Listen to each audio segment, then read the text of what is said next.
187 பிரம்மாண்டமான ஹிட் பாடல்கள், ஒட்டுமொத்த சமூகத்தையே கேள்வி கேட்கிற மாதிரியான மிக ஆழமான தத்துவங்கள், அப்புறம் எம்ஜிஆர், சிவாஜி கணேசன் மாதிரியான அன்றைய திரையுலக ஜாம்புவான்களோட மிக நெருக்கமான ஒரு நட்பு. ம். இதையெல்லாம் ஒரு மனிதர் தன்னோட வாழ்நாள்ல சாதிச்சிருக்காரு அப்படின்னா, அவருக்கு கண்டிப்பா பல வருட கால முறையான கல்வியும், ஒரு ஒரு 60-70 வருட கால நெடிய வாழ்க்கை அனுபவமும் இருந்திருக்கணும்னு தான் நாம நினைப்போம், இல்லையா? ஆமா, அதுதான் இயல்பு. ஆனா இவ்ளோ பெரிய ஒரு தாக்கத்தை ஏற்படுத்தின அந்த மனிதர் வெறும் 2ஆம் வகுப்போட தம் பள்ளிக்கூட படிப்பை நிறுத்திக்கிட்டவர். ம்.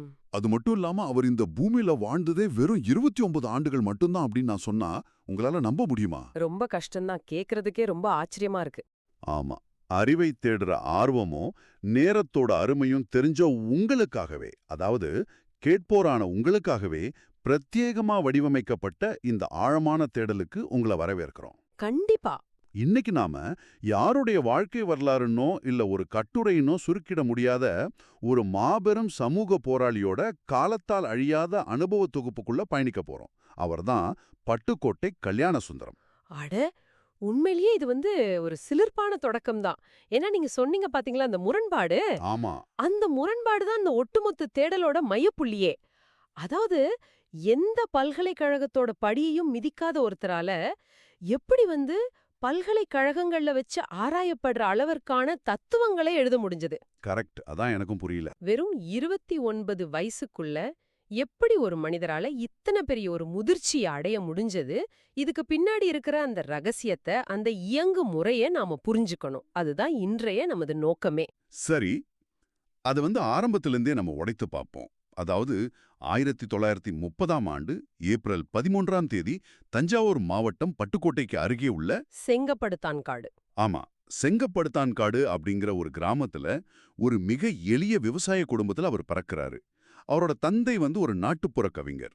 உள்ளூர்ல இருந்த சுந்தரம் பிள்ளை திண்ணை பள்ளிக்கூடத்துல வெறும் 2ஆம் வகுப்பு வரைக்கும். ஆமா, 2ஆம் வகுப்பு வரை மட்டுமே படிச்சிருக்காரு. அதுக்கு பிறகு அவர் பள்ளிக்கூட பக்கமே போகல. இங்க எனக்கு ஏற்படுற முதல் கேள்வியே என்னன்னா, கல்வி இல்லாம ஒருத்தருக்கு எப்படி இந்த மொழி ஆளுமை வந்திருக்க முடியும்? இது ரொம்ப நியாயமான கேள்வி. ஆனா இத புரிஞ்சிக்க நம்ம கல்வியை எப்படி வரையறுக்கிறோம் அப்படிங்கறதையே கொஞ்சம் மாட்டி யோசிக்கணும். ஓ, எப்படி சொல்றீங்க? அதாவது, அவருக்கு பள்ளிக்கூடம் சொல்லிக் கொடுத்த கல்வி அந்த 2ஆம் வகுப்போட முடிஞ்சு போச்சு அப்படிங்கறது உண்மைதான்.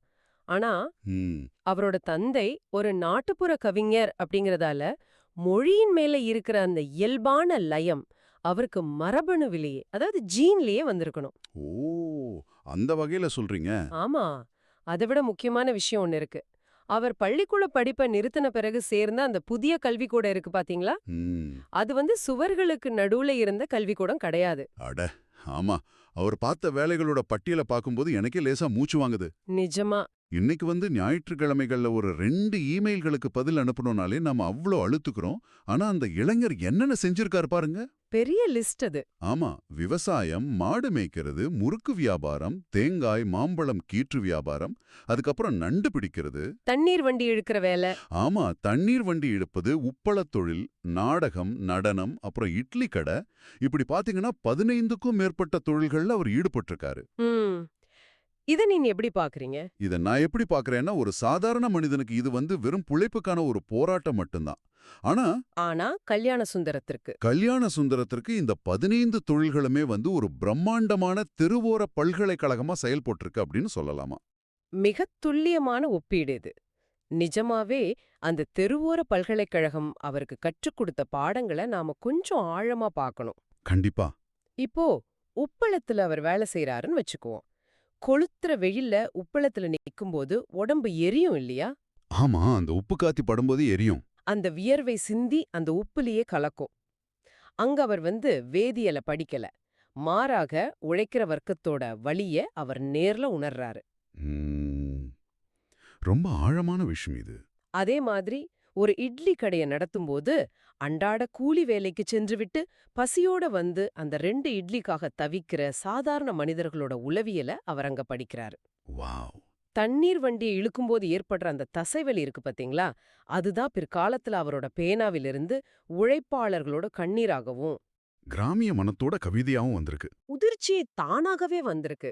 இது அடுத்த ஒரு முக்கியமான கட்டத்துக்கு நம்மை கொண்டு செல்லுது. அதாவது வெறும் உடல் உழைப்பாளியா இருந்த ஒரு இளைஞன் ம் தனக்கேற்பட்ட அந்த அனுபவங்களை, அந்த வலிய வெறும் கோபமா மட்டும் வெளிப்படுத்தாம எப்படி அதை ஒரு வலுவான சித்தாந்தமா மாத்தினார் அப்படிங்கிறது தான். ஆமா, அத ரொம்ப நடத்த முடிஞ்சது. அதற்கான விடை அவருடைய அந்த தேடல்ல தான் இருக்கு.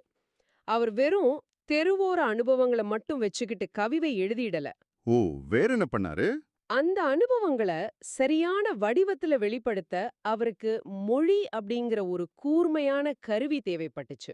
ம் அந்த தேடலோட விளைவாதான் 1952 அதாவது தன்னோட 22வது வயசுல அவர் தஞ்சாவூர்ல இருந்து பாண்டிச்சேரிக்கு பயணம் செய்றாரு. பாண்டிச்சேரிக்கு எதற்காக போறாரு? அங்க என்ன விசேஷம்? பாவேந்தர் பாரதிதாசன் கிட்ட நேரடியாக தமிழ் பயில்றதுக்காக.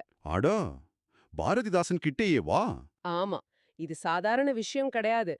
கத்துக்கிறதுக்கான அவரோட அந்த தீராத பசிய பாருங்க. அங்க போயிட்டு அவரிடம் தமிழ் பயின்றது மட்டுமல்லாமல், ம் பாரதிதாசன் நடத்தின குயில் அப்படிங்கிற இதழில் உதவி ஆசிரியராகவும் அவர் பணியாற்றுகிறார். வாவ், அப்போ அங்கதான் அந்த மொழி ஆளுமே அவருக்கு முழுமையா கிடைச்சிருக்கு.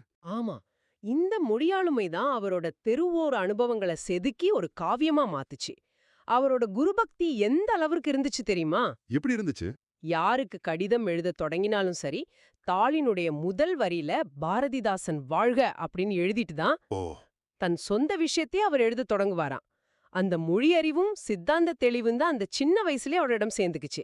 இது புது உடைமை சித்தாந்தங்களை கட்சி மேடைகள்ல பேசுவதோ அல்லது ஜனசக்தி மாதிரியான பத்திரிகைகள்ல எழுதுவதோ ஒரு வகை. ஆமா, அது கொஞ்சம் சுலபம். ஆனா மிகவும் கராரான ஒரு முழுமையான வியாபார தளமான சினிமாவுல ம் எந்த ஒரு சமரசமும் இல்லாம இந்த சித்தாந்தங்களை எப்படி அவரால் கொண்டு போய் சேர்க்க முடிஞ்சது அப்படிங்கறது தான் மிகப்பெரிய ஆச்சரியம். உண்மைதான். 1955 படித்த பெண் அப்படிங்கிற படத்தோட மூலியமா வாடாத சோலை, அப்புறம் காப்பி உண்ணு எட்டனா, தேனாறு பாயுது செங்கதிரும் அப்படிங்கிற பாடல்களோட அவர் திரையுலகில நுழைஞ்சிருக்காரு. ம் ஒரு கிராமத்து இளைஞன் நேரடியாக பெரிய திரைக்கு தன் சித்தாந்தங்களை பாடலாக பதிய வைக்கிறார் அப்படிங்கிறது நிஜமாவே பிரமிப்பா இருக்கு. ஆமா, அதுக்கப்புறம் தான் பாத்தீங்கன்னா மாடர்ன் தியேட்டர்ஸ் தயாரித்த பாசவலை அப்படிங்கிற திரைப்பட வாய்ப்பு அவருக்கு வருது. ஓ, பாசவலை.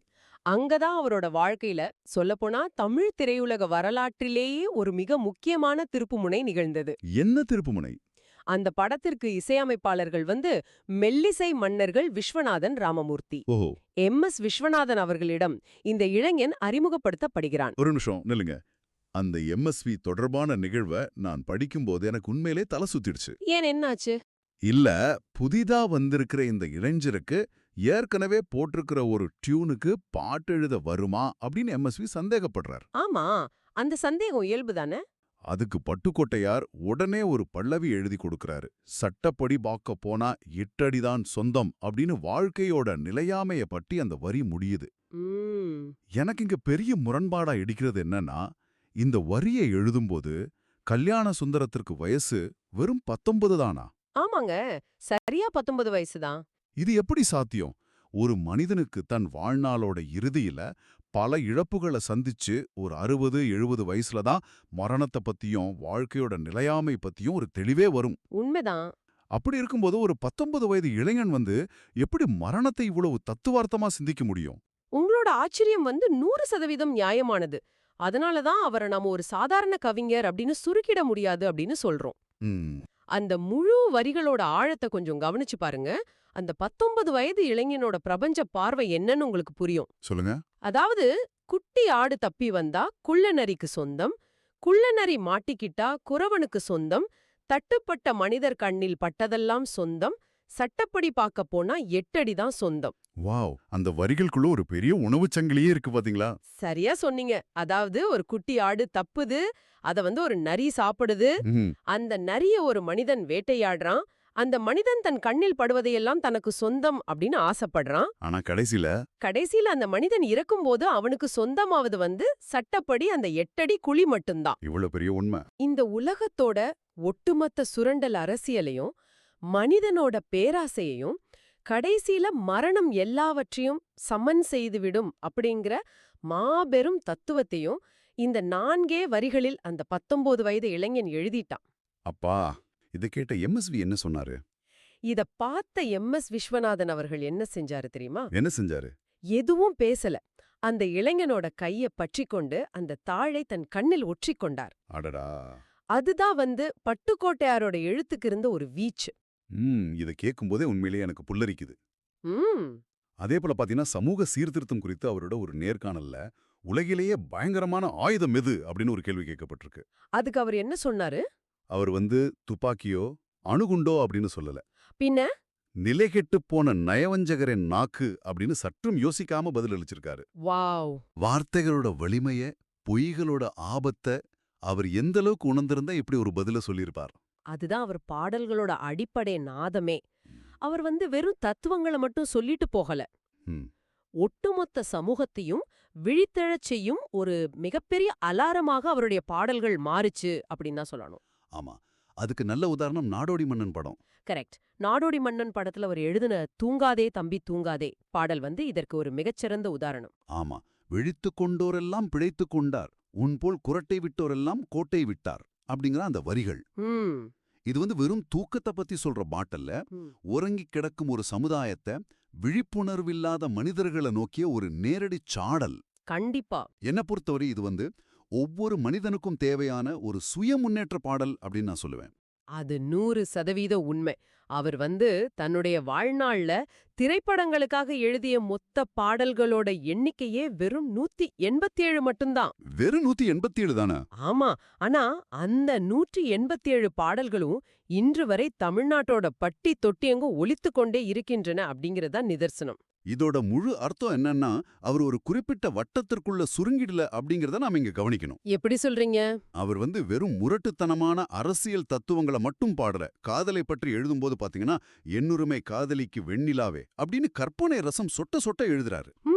ரொம்ப அழகான பாட்டு அது. சிறுவர்களுக்காக எழுதும்போது திருடாதே பாப்பா திருடாதே அப்படின்னு ஒரு தந்தை போல அறிவுரை கூர்றாரு. ஆமா. சமூகத்திற்காக செய்யும் தொழிலே தெய்வம் அப்படின்னும், தத்துவத்திற்காக காயமே இது பொய்யடா அப்படின்னும். பல தளங்கள்ல ரொம்ப சுலபமா பயணிச்சிருக்காரு. கரெக்ட். அவர் காதல் பாடல்கள்ல கூட மண்ணையும் இயற்கையையும் எப்படி அழகாக இணைக்கிறார் அப்படிங்கறத பார்க்கும்போது ரொம்ப ஆச்சரியமா இருக்கு. அது ஒரு தனி திறமைதான்.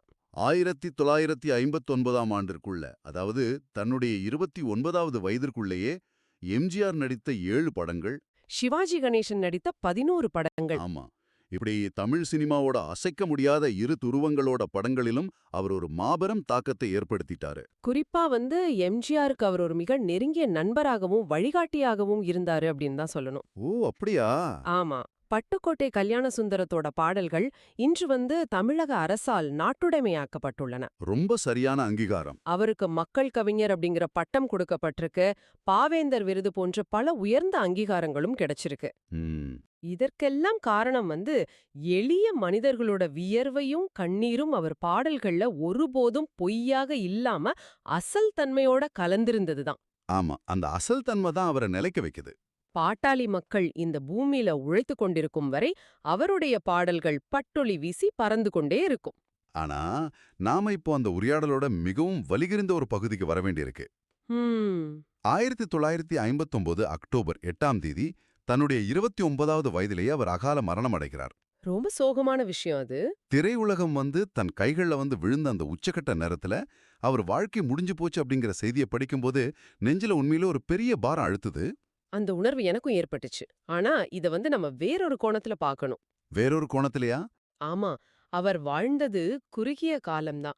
ஆனா ஒரு மனிதன் பல்லாண்டு காலம் 100 வயது வரை வாழ்ந்து நிகழ்த்த வேண்டிய அத்தனை சாதனைகளையும் அந்த சிந்தனை மாற்றங்களையும் அவர் அந்த 29 வயதிற்குள்ள முழுமையா செய்து முடிச்சிட்டாரு. அது உண்மைதான். அவர் தன்னுடைய மனைவி கௌரவாம்பாள் மற்றும் 1959இல் பிறந்த அவர் மகன் குமரவேல் இவர்களுக்காக தான் திரைத்துறையில கடுமையா உழைச்சு சம்பாதித்த பணத்தை எந்த விதத்திலும் சீரழிக்காம ஒரு பெரும் பொறுப்புணர்வோடு குடும்பத்திற்காக சேர்த்து வச்சுட்டு சென்றிருக்காரு. வாவ், அந்த வயசுல இவ்ளோ பெரிய ஒரு பொறுப்புணர்வா? ஆமா, அந்த பொறுப்புணர்வு மிக முக்கியமானது. அவர் நினைவை போற்றும் வகையில 2000ஆம் ஆண்டு தமிழக அரசால் பட்டுக்கோட்டையில ஒரு மணிமண்டபம் அமைக்கப்பட்டுள்ளது. ஓஹோ. அங்க அவருடைய மார்பளவு சிலையும் அவருடைய வாழ்க்கை வரலாறு தொடர்பான புகைப்பட கண்காட்சியும் மக்களோட பார்வைக்காக வைக்கப்பட்டிருக்கு. இந்த ஆதார ஆவணத்தோட இறுதியை படிக்கும்போது ஒரு வரி என்ன ரொம்பவே சிந்திக்க வச்சது. என்ன வரி அது? அவரின் இலட்சியம் கனவு இன்னும் மிச்சம் இருக்கின்றது அப்படின்னு அது முடியுது. ம். இது சாதாரணமா கடந்து போகக்கூடிய ஒரு வரி அல்ல. இத வச்சு நான் உங்களிடம் ஒரு ஆழமான கேள்வியை முன்வைக்க விரும்புறேன். கேளுங்க. ஒரு எளிய விவசாய குடும்பத்துல பொறந்து வெறும் 2ஆம் வகுப்பு வரை மட்டுமே படிச்சு தெருவோரங்கள்ல பல வேலைகளை செய்து ம். தனது 29 வயது வாழ்க்கைக்குள்ள இவ்ளோ பெரிய சமூக பொறுப்போடும் வாழ்க்கையோட நிலையாமைய முழுமையா உணர்ந்த ஒரு தெளிவோட ஒரு மனிதரால செயல்பட முடிஞ்சது இல்லையா? ஆமா, கண்டிப்பா. ஆனா இன்று நம்மிடம் உயர்ந்த பட்டங்கள் இருக்கு, உலகத்தோட அத்தனை தகவல்களையும் விரல் நுனியில் கொண்டு வரும் இணையம் இருக்கு. உண்மைதான். அவரை விட பல மடங்கு வசதிகளும் நீண்ட ஆயுளும் நமக்கு இருக்கு. இத்தனை வாய்ப்புகளை வச்சுக்கிட்டு நம்மை சுற்றியுள்ள எளிய மனிதர்களோட வலிய நாம எந்த அளவாவது உணர்ந்திருக்கோமா? ம். உலகத்தை பட்டுக்கோட்டையார் கவனிச்சதைப் போல அத்தனை கூர்மையா நம்ம கவனிக்கிறோமா? அது ஒரு மிகச்சிறந்த கேள்வி. ஆனா, இது யாரையும் குற்ற உணர்ச்சிக்கு ஆளாக்குவதற்கான கேள்வி கிடையாது. நிச்சயமா கிடையாது. மாறாக, நம்முடைய நேரத்தையும் அனுபவத்தையும் நாம எப்படி பயன்படுத்த போறோம் அப்படிங்கறதற்கான ஒரு திறவுகோல் தான் இது. கரெக்ட். ஒரு சாதாரண உப்பளத்த அனுபவத்தையும் இட்லிக்கடை வியாபாரத்தையும் உலகளாவிய தத்துவங்களா அவரால மாத்த முடிஞ்சது அப்படின்னா, நம்முடைய அன்றாட அனுபவங்களை நாம எப்படி அர்த்தமுள்ளதா மாத்த போறோம்? இந்த ஒட்டுமொத்த ஆவணமும் நமக்கு கற்றுக் கொடுப்பது இதுதான். என்னன்னா அறிவும் முதிர்ச்சியும் புத்தகங்கள்ல மட்டும் இல்ல, அது நாம மனிதர்களை பார்க்கிற விதத்துல இருக்கு அப்படிங்கிறது தான். மிகப்பெரிய உண்மை. அந்த ஆழமான கேள்வியை அப்படியே உங்க சிந்தனைக்கு, அதாவது கேட்போரான உங்க சிந்தனைக்கே நாங்க விட்டுடுறோம். நீங்க அடுத்து குடிக்க போற ஒரு கப் தேநீராக இருந்தாலும் சரி, அல்லது நீங்க போற ஒரு சிறு பயணமா இருந்தாலும் சரி, அதை சுற்றியுள்ள மனிதர்களையும் அவங்க உழைப்பையும் கொஞ்சம் கூர்ந்து கவனிங்க. கண்டிப்பா.